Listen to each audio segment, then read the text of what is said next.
பாஜக தேசிய தலைவர் நிதின் நபீனை தமிழக பாஜக தலைவர் நயினார் நாகேந்திரன் சந்தித்திருக்கிறார். டெல்லியில் நிதின் நபீனுடன் நயினார் நாகேந்திரன் இந்த சந்திப்பை நிகழ்த்தியிருக்கிறார். தமிழக அரசியல் சூழல் குறித்து ஆலோசித்ததாக தகவலும் வெளியாகியிருக்கிறது.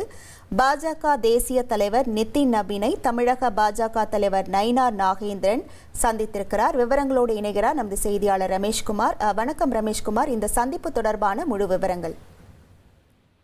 டெல்லியில் பாஜக தேசிய தலைவர் நிதின் நபீன் அவர்களை தமிழக பாஜக தலைவர் நயினார் நாகேந்திரன் அவர்கள் சந்தித்து பேசியிருக்கிறார். இது ஒரு மரியாதை நிமித்தமான சந்திப்பு என்று நயினார் நாகேந்திரன் தரப்பில் கூறப்படுகிறது. இருந்தாலும் கூட அண்மையில் நடந்து முடிந்த சட்டப்பேரவை தேர்தலில் பாஜக படுதோல்வியை சந்தித்திருக்கிறது. இந்த தோல்விக்கான காரணம் குறித்து தன்னுடைய விளக்கங்களை அவர் அளித்ததாக கூறப்படுகிறது. எதனால் இந்த தோல்வி ஏற்பட்டது, அடுத்து கட்சியில் செய்யப்பட வேண்டிய முக்கியமான நடவடிக்கைகள் என்ன என்பது குறித்து இருவரும் ஆய்வு செய்ததாக கூறப்பட்டது.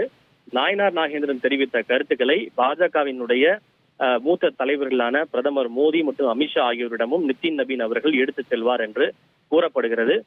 அமைப்பு ரீதியாக வேறு ஏதேனும் மாற்றங்களை செய்ய வேண்டுமா என்பது குறித்தும் கருத்துக்களை கேட்டறிந்து இருவரும் ஆய்வு செய்ததாக கூறப்படுகிறது. விவரங்களுக்கு நன்றி ரமேஷ்குமார்.